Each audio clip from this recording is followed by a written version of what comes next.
Well, hello from the Aviva Stadium, and what an occasion we're set to have here tomorrow. A new frontier for Irish women's rugby with a first ever standalone Women's Six Nations game at the home of Irish rugby. A record attendance of over 30,000 is set to be here tomorrow to watch Ireland's finale against Scotland. Attendance figures have been broken all through this Women's Six Nations Championship. There was that attendance of over 77,000 against England at Twickenham for Ireland's game in the opening round.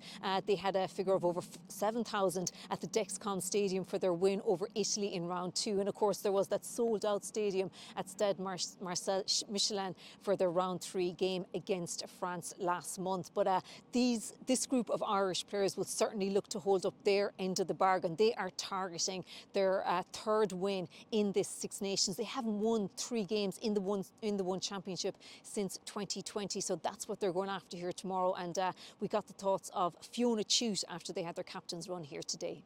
Yeah, absolutely. We've said it from the start. We've been really open about our goals. 3 home wins. It's all part of the green wave as well, that we have that excitement. We have that, that confidence when we come to home fixtures. So yeah, finish tomorrow with a nice win, and then we can enjoy the occasion even more then. Enjoy every moment. Thank you. Fiona, do you feel performance-wise that you are building towards that peak? Absolutely. I think we've really focused on leveling up this week, and I think that's something we're really excited to bring this week. There was definitely fixes from last week, but I think week on week we found little things to work on, and we've been getting better and better. So yeah, we're ready. We believe our best can beat Scotland's best, so we're really, really excited to bring that, and what an occasion to do it on. And this game does come with a lot of legacy as well. Plenty of young girls and boys that be watching. Is that something you're conscious of, the effect that tomorrow's game could have on young kids? We acknowledge it, absolutely. It's going to be incredible to see so many smiling faces in the crowd. People we know, people we don't know, people who are part of that green wave. So absolutely, we acknowledge that. But again, it is about the game at the end of the day. And I think unless we come out and play our best, then we won't enjoy it as much. So I think it's really, really important that we focus on that. But yeah, can't wait. We're all part of inspiring the next generation. I think that's really, really important, and what a stage to do it on.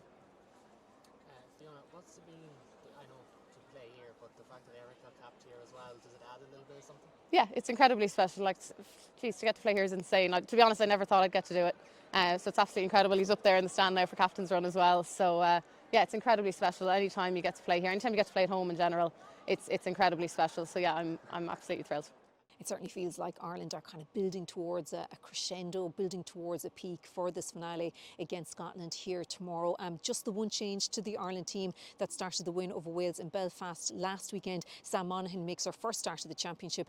She replaces Dorothy Wall in the second row, with Wall going onto the bench. A very strong team, a very strong match day squad. Of course, this will be their first time experiencing a game here at the Aviva Stadium. And of course, they've never played in front of such a massive home crowd before. But the sense from the Irish team is that they want to put on a show, they want to give the entertainment, and they want to get fans off their feet in what will be a landmark day for Irish rugby tomorrow.